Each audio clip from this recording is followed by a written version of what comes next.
வணக்கம் மக்களே, நான் உங்கள் ரோஷினி. இது என்னோடய ஃபஸ்ட்டு வீடியோ. ஜஸ்ட் ஃபார் என்டர்டெயின்மெண்ட்டுக்காக தான் இந்த வீடியோஸ்லாம் நான் மேக் பண்ண ஆரம்பிச்சிருக்கேன். ஸோ உங்களோட ஆதரவு கொஞ்சமாக எனக்கு இருக்கும்னு நான் நம்புகிறேன். வீடியோக்குள்ளே போகலாம் வாங்க. ஃபஸ்ட்டு நான் என்னை பற்றி கொஞ்சமாக சொல்லணும்னு விரும்புகிறேன். என்னோடய ஹஸ்பண்ட் குவைத்தில் மினிஸ்ட்ரியில் லேப் டெக்னீஷியனாக ஒர்க் பண்ணுறாரு.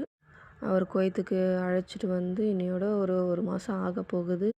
வீட்டில் இருக்க போர் அடிக்குதுன்னு சொல்லிட்டு ஆரம்பித்தது தான் இந்த யூடியூப்பில் வீடியோஸ் போடுற ஐடியா.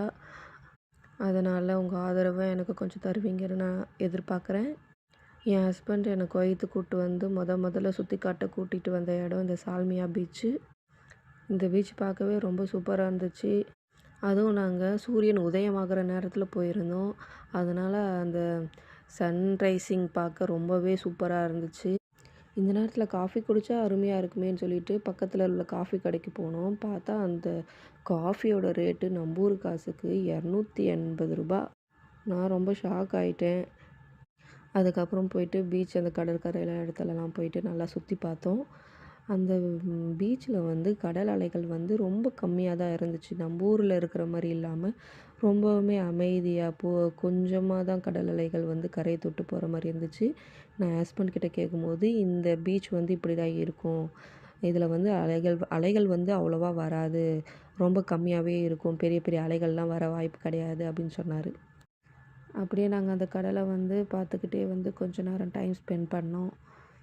இது எனக்கு கொஞ்சம் டிஃப்ரெண்ட்டான ஃபீலிங்காக ஒரு அன்கம்ஃபர்டபுளான ஒரு இதுவாக தான் இருந்துச்சு. ஏன்னா நம்ம நாடு விட்டு நாடு போயிட்டு ஒரு இடத்துல சுற்றி பார்க்க போகும்போது அங்கே இருக்கிற மக்கள்லாம் பார்க்கும்போது எனக்கு கொஞ்சம் ஒரு ஒரு மிதமான ஃபீலிங்காக ஒரு ஒரு அன்கம்ஃபர்டபுளாக ஒரு மாதிரி தான் இருந்துச்சு.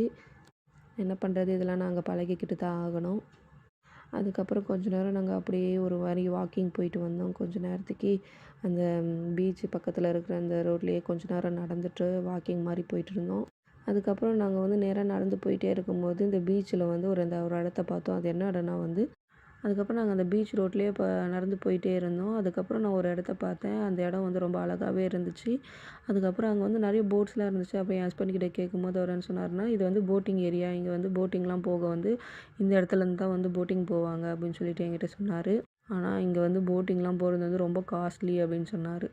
அதுக்கப்புறம் அங்கேயே சேர்லேயே கொஞ்ச நேரம் உட்காந்து அந்த வியூவை பார்த்து ரசிச்சுட்டு இருந்தோம். நிஜமாவே ரொம்ப அமைதியாக இருந்துச்சு. ரொம்ப ஸ்ட்ரெஸ்ஸாக டிப்ரெஷனாக இருக்கும்போது இந்த இடத்துலலாம் போயிட்டு உட்காந்தோம்னாக்கா அந்த கடல் அலையோட சத்தம், அந்த தண்ணியோட சத்தத்தெலாம் கேட்கும்போது கொஞ்ச நேரத்தில் அதுக்கப்புறம் வீட்டுக்கு கிளம்பிட்டோம் ஃப்ரெண்ட்ஸ். இந்த வீடியோ பிடிச்சிருந்தா ஷேர் பண்ணுங்கள், லைக் பண்ணுங்கள், சப்ஸ்கிரைப்